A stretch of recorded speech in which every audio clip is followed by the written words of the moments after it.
Pedro Sánchez controlará absolutamente y sin ningún resquicio de oposición interna los medios públicos de comunicación de España. Veámoslo.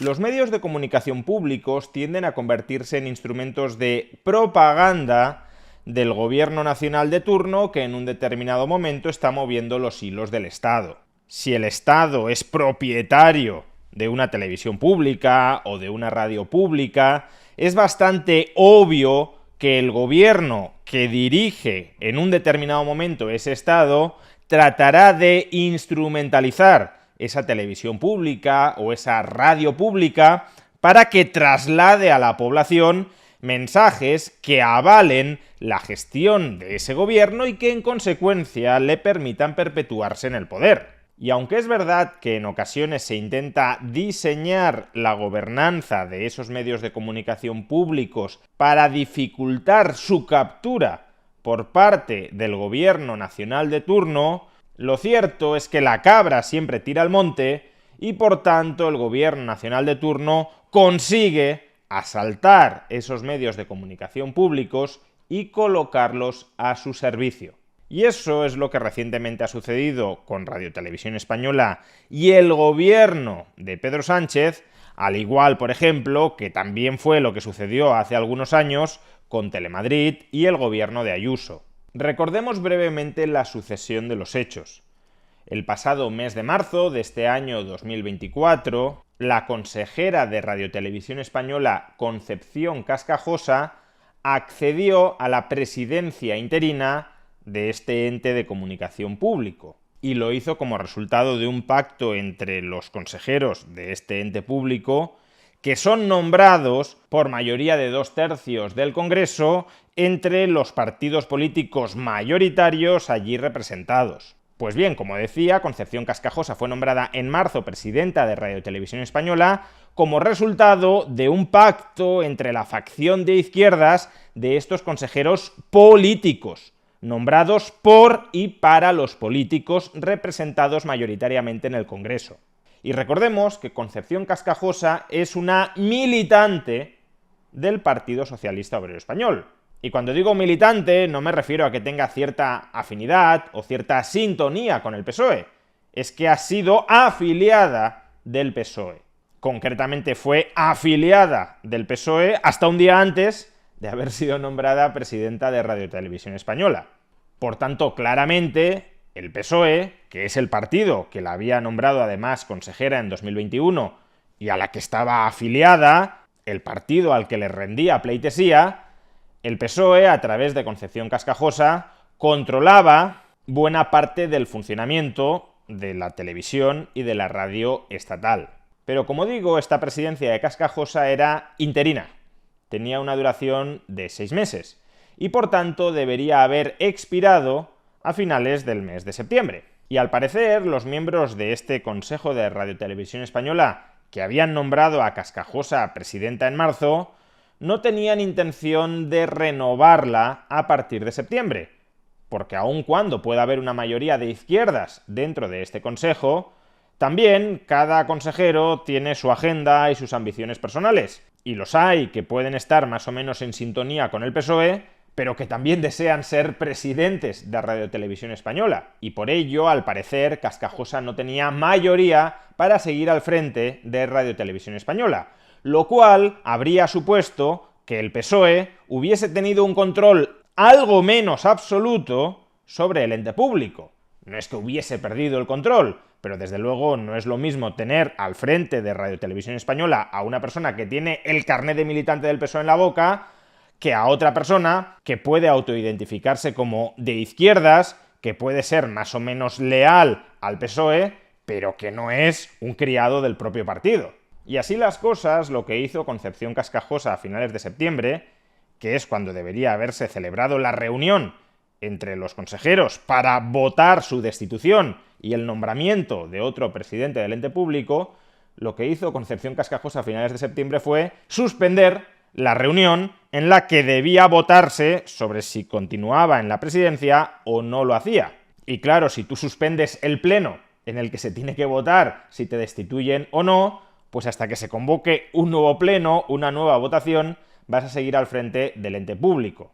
Y está claro que esta trampa de suspender las reuniones para que no se llegue a votar a tu sustituto tenía las patas muy cortas, porque en algún momento tenía que someterse esta cuestión a votación. Y en el momento en el que se sometiera a votación, Cascajosa y por tanto Pedro Sánchez habrían perdido el control directo y absoluto de Radio Televisión Española.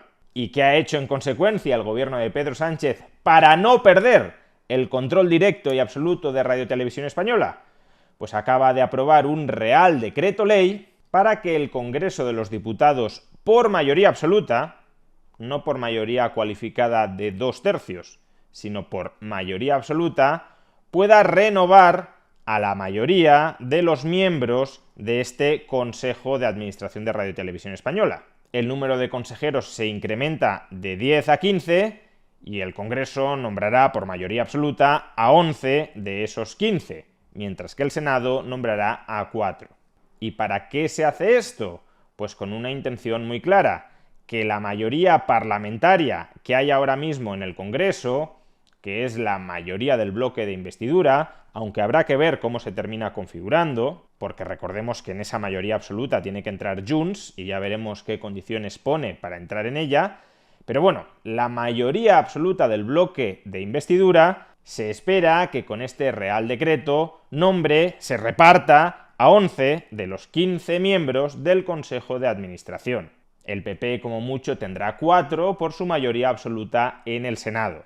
Y claro, si la mayoría parlamentaria afín al gobierno de Pedro Sánchez cuenta con 11 de los 15 miembros del Consejo de Administración de Radio Televisión Española, esa mayoría parlamentaria traspuesta en forma de consejeros politizados de Radio Televisión Española podrá mantener al frente del ente público a Concepción Cascajosa o a cualquier otra persona que esté completamente al servicio de la línea propagandística de Pedro Sánchez. No solo eso, el Real Decreto que acaba de aprobar el Gobierno para garantizarse la presidencia de Radio Televisión Española también incrementa los poderes y las competencias del presidente del ente público, del presidente del Consejo de Radio Televisión Española.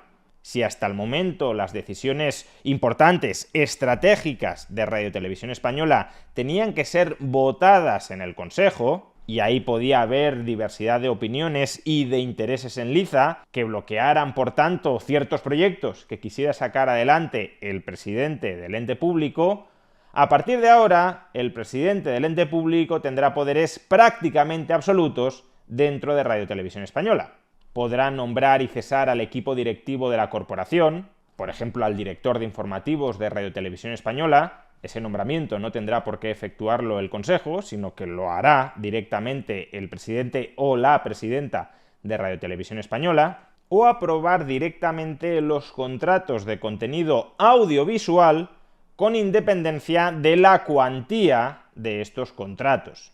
Hasta ahora, los contratos audiovisuales que tuvieran un coste superior a 2 millones de euros tenían que ser aprobados por el Consejo. A partir de ahora, si son contratos audiovisuales, los podrá aprobar directamente, sin pasar por el Consejo, el presidente o la presidenta de Radio Televisión Española. Con lo cual, imagínense el cuadro. Pedro Sánchez consigue colocar a una militante del PSOE al frente del Consejo de Radio Televisión Española y le da plenos poderes a esa militante de Radio Televisión Española para que haga y deshaga ideológica, propagandística y económicamente a su gusto dentro del ente público. ¿Que quieres nombrar al jefe de prensa del PSOE director de informativos de Radio Televisión Española? Pues lo haces. ¿Que quieres triplicarle la asignación económica a David Broncano? Pues lo haces. ¿Que quieres contratar por una millonada al grupo Prisa para que realice programas para Radio Televisión Española? Pues lo haces. Cualquier mínimo control institucional al abuso de poder y a la propaganda descarnada del gobierno de turno sobre Radio Televisión Española desaparecen. Radio Televisión Española se convierte de todas en un órgano de comunicación al servicio ya no del gobierno de España, sino en estos momentos del Partido Socialista Obrero Español. Se atraca al contribuyente para sufragar la propaganda, la difusión de bulos, los mensajes ideológicos enlatados que estén al servicio del Partido Socialista Obrero Español. Una estafa institucional y fiscal cuya solución no pasa por reproducir esto mismo, pero con el Partido Popular o con Vox al frente del gobierno. Se trata de una estafa institucional y fiscal que ha de solucionarse de la única forma en que puede solucionarse: cerrando definitiva y completamente Radio Televisión Española.